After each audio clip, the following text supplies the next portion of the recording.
ஜெபம் செய்வோம். அன்பின் கடவுளே, இந்த அருமையான கால வேளையில நம்முடைய திருவசனங்களை நாங்கள் தியானிக்கும் பொழுது அடியனுடைய வாயின் வார்த்தைகளும் கேட்டுக்கொண்டிருக்கிற ஒவ்வொருடைய தியானமும் உடைய சமூகத்திலே பிரதியாக இருக்க வேண்டிக் கொள்கிறோம். இயேசுவின் மூலமாய் வேண்டிக் கொள்கிறோம் பிதாவே, ஆமேன்.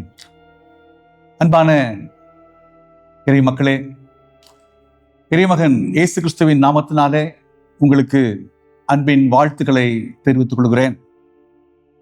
இந்த காலத்தில் ஆண்டவராகிய இயேசு கிறிஸ்துவின் சிலுவையின் மகத்துவங்களை குறித்து நாம் அதிகமாக தியானித்துக் கொண்டு வருகிறோம். இந்த நாளில் தியானத்துக்கென்று கொடுக்கப்பட்ட தலைப்பு சாபத்திலிருந்து ஆசீர்வாதத்துக்கு சிலுவை. கொடுக்கப்பட்ட திருமறை பகுதி உபாகமம் 21 அதிகாரம் 23 வசனம், கலாத்தியர் 3 அதிகாரம் 13 வசனம். இந்த வசனங்களிலிருந்து நாம் இந்த தியானத்தை நாம் எடுப்போமாக. உபாகமம் 21 அதிகாரம் 22, 23 வசனங்கள். கொலை செய்யப்பட்ட ஒருவன் சாவுக்கு பாத்திரான பாவம் உண்டாயிருக்க அவனை கொலை செய்யும்படி மரத்திலே தூக்கி போடுவாயானால் இரவிலே அவன் பிரேதம் மரத்திலே தொங்கலாகாது. அந்நாளிலே தானே அதை அடக்கம் பண்ண வேண்டும். தூக்கி போடப்பட்டவன் தேவனால் சபிக்கப்பட்டவன். ஆகையால் உன் தேவனாகிய கர்த்தர் உனக்கு சுதந்திரமாக கொடுக்கும் உன் தேசத்தை தீட்டுப்படுத்தாயாக. கலாத்தியர் 3:13.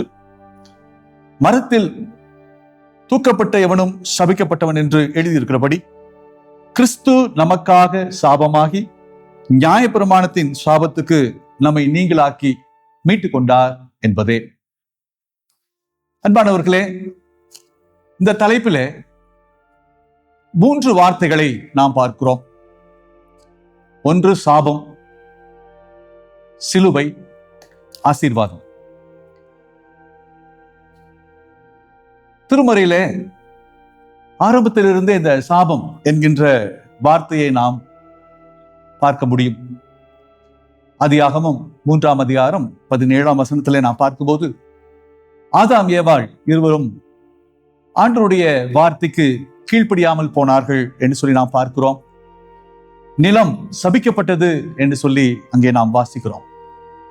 பாவத்தின் விளைவு சாபம் என்பதை நாம் புரிந்து கொள்கிறோம். ஆதியாகமம் 4 அதிகாரம் 11 வசனத்திலே நாம் பார்க்கும்போது காயின் தன் சகோதரன் ஆபேலை கொன்றான் என்று சொல்லி நாம் வாசிக்கிறோம். கடவுளுடைய சாபம் அவன் மேல் வந்தது என்று சொல்லி நாம் அங்கே பார்க்கிறோம். ஒருவேளை கொலை, அநியாயம் இவைகளுடைய விளைவு சாபமாக மாறுகிறது என்று சொல்லி நாம் புரிந்து கொள்கிறோம். உபாகமம் 27 அதிகாரம் 26 வசனத்திலே நாம் பார்க்கும்போது இந்த நியாயப்பிரமாண வார்த்தைகளை எல்லாம் கை கொண்டு நடவாதவன் சபிக்கப்பட்டவன் என்று சொல்லி அங்கே எழுதியிருப்பதை நாம் பார்க்கிறோம். திருமறையிலே ஆண்டவர் நமக்கு அநேக கட்டளைகளை, கற்பனைகளை, வாக்குத்தத்தங்களை நமக்கு கொடுத்திருக்கிறார். அதை மீறும் போது அது சாபமாக மாறுகிறது என்று சொல்லி திருமறை நமக்கு போதிக்கிறது. நாம் வாழுகிற இடத்தை நாம் தூய்மையாக வைத்துக் கொள்ள வேண்டும் என்று சொல்லி நாம் நினைப்போம். ஆண்டவருடைய பார்வையிலும் பாவம் இல்லாத ஆண்டவர் எப்படி பரிசுத்தமாய் இருக்கிறாரோ அப்படி நம்முடைய எண்ணங்களும் சிந்தனைகளும் பரிசுத்தமாய் இருக்க வேண்டும் என்று சொல்லி ஆண்டவர் விரும்புகிறார். இங்கு தீட்டு என்கின்ற அந்த வார்த்தைக்கு கடவுளுக்கு விரோதமான பாவ செயல்கள் அனைத்தும் சாபம்தான் என்பதை புரிந்து கொள்கிறோம். ஒருவேளை கொலைகாரனுக்கு தண்டனை என்பது அவனை மரத்திலே தூக்கி போடுவதுதான். அது ஒரு மிகப்பெரிய கேவலமாக, சாபமாக அந்த நாட்களிலே கருதப்பட்டது. கடவுளுடைய சாபமாகவும் அது பார்க்கப்பட்டது என்று சொல்லி நாம் பார்க்கிறோம். ஆனால் ஆண்டவராகிய இயேசு கிறிஸ்து கடவுளுடைய இந்த சாபத்துக்கும் ஆசீர்வாதத்துக்கும் மத்தியஸ்தராக சாபமாக கருதப்பட்ட அந்த சிலுவை மரத்தை ஆசீர்வாத சின்னமாக மாற்றினார் என்று சொல்லி நாம் பார்க்கிறோம். பாவத்தின் சம்பளம் மரணம் என்று சொல்லி நாம் வாசிக்கிறோம். பாவமறியாத ஆண்டவராகிய இயேசு கிறிஸ்து அதே மரணத்தை பயன்படுத்தி பாவத்தின் சாபத்தை வென்று நித்திய ஜீவனை மனுக்குலத்துக்கு கொடுத்தார் என்பதுதான் நற்செய்தி. சிலுவையின் மூலம் சாபத்தை ஆசீர்வாதமாக ஆண்டவர் மாற்றினார் என்று சொல்லி பார்க்கிறோம். ஆகவே சிலுவையால் கிடைக்கும் ஆசீர்வாதங்களை நாம் இப்பொழுது பார்க்க போகிறோம். கலாத்தியர் 3:13 நியாய பிரமாணத்தின் சாபத்துக்கு நம்மை நீங்களாக்கி மீட்டுக் கொண்டார் என்று சொல்லி பவுல் சொல்வதை நாம் பார்க்கிறோம். அதனுடைய பலன் என்ன? மீட்பு இந்த உலகத்துக்கு வந்தது. திருச்சபை இந்த உலகத்திலே பிறந்தது. ஆதி திருச்சபையில 3000 பேர் 5000 பேர் என்று சொல்லி ஆண்டவரை ஏற்றுக்கொண்டவர்கள் சேர்க்கப்பட்டார்கள் என்று சொல்லி நாம் இங்கே வாசிக்கிறோம்.